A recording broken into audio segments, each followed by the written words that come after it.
ఈరోజు మాచర్ల నియోజకవర్గంలో 33,018 ఓట్లతో చిత్తుగా 33,018 ఓట్లతో చిత్తుగా 33,318 ఓట్లతో చిత్తుగా ఓడిపోయారు. మాచర్ల టౌన్లో 12,450 ఓట్లు చిత్తుగా ఓడించారు. ఇంకా మీకు బుద్ధి రాలేదంటే ఎంతవరకు కరెక్టు మీరు అనుకుంటున్నారేమో. ఈ 6 నెలలు ఇప్పుడు కూటమి వచ్చి 6 నెలల్లో ఎక్కడైనా రోడ్లు వేయటం జరుగుతుంది? ఎక్కడైనా గుంతలు ఉన్నాయా? 6 నెలలకి. ఇంకా రాబోయే రోజులలో మా బ్రహ్మానందరెడ్డి గారు ఎమ్మెల్యే గారు మాచర్ల నియోజకవర్గాన్ని అభివృద్ధి పరుగులు పెడుతుంది. జనాలు కూడా అది గమనిస్తున్నారు. వాళ్ళు ఏదో అనుకున్నా కానీ ఏమి కాదు, ఏదో మేము రోడ్డుకెక్కేసి మేము 4 మాటలంటే సరిపోద్దని కాదు, జనాలు అందరూ గమనిస్తున్నారు. దీనికి నిన్న చేసిన దానికి దండించి మరి నిన్న మాజీ ఎమ్మెల్యే గారు జనంతో ర్యాలీ చేయడం జరిగింది. అది విడ్డూరం కాదా? వాళ్ళ గవర్నమెంట్లోనే ఛార్జీలు 10 సార్లు పెంచి, కరెంటు బిల్లులు 10 సార్లు పెంచి,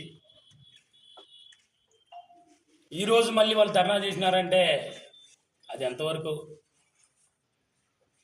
ఇప్పుడుకైనా కానీ ప్రజలందరూ చీ కొడుతున్నా కానీ మరి వాళ్ళు రోడ్డెక్కి ధర్నా చేయటం అనేది ఎంతవరకు కరెక్ట్? గత 5 సంవత్సరాలలో ఎక్కడన్నా రోడ్లు వేసారా? ఒక్కసారన్నా ఏ రోడ్డు పట్టినా ఇటు పోవాలన్నా, ఒక ఆడమర్చి గర్భిణి పోవాలంటే ఎంత అగసాట్లు పడుతుందో మీ అందరూ తెలిసింది. అట్లానే కారంపూడిలో భార్య హాస్పిటల్ ఉన్నదని చెప్పేసి వెళ్తే అతను గుంతలో పడి చనిపోవడం మీ అందరూ తెలిసిందే. ఇలాంటివన్నీ చేసుకుంటూ కూడా మళ్ళీ ఆయన మాట్లాడటం అనేది, నిన్న ధర్నా చేయడం అనేది ఎంతవరకు కరెక్టు? అట్లానే 22లో డిసెంబర్ 16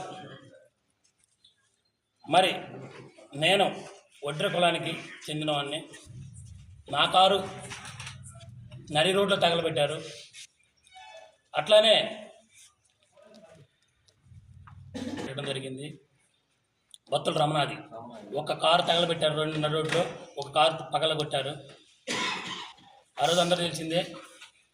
మరి ఇన్ని చేసుకుంటూ కూడా మా వాళ్ళ మీద నా మీద కేసు పెట్టడం జరుగుతుంది. మందులు అంది మీద సారా కేసులో పెట్టేసి 6 నెలలు జైలుకి పంపించడం జరిగింది. ఇది వాళ్ళ దుర్మార్గులు అంట, మేము చేసామంట ఈ 6 నెలల్లో. మరి ఇదేంటి పరిస్థితి?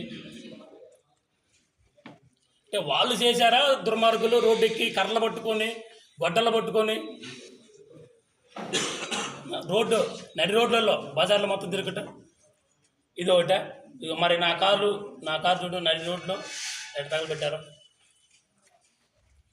బస్ స్టాండ్కి ఎదురుగా నడి రోడ్లో తగలబెట్టారు.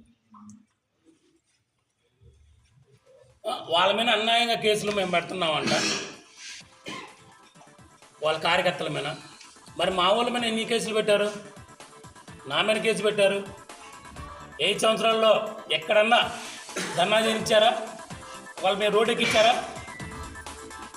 కేసులు పెట్టడం, భయపెట్టడం, లేకపోతే ఇళ్ళ మీద బయటపడి పట్టడం, బాగా పట్టడం, ఇదే పని చేసి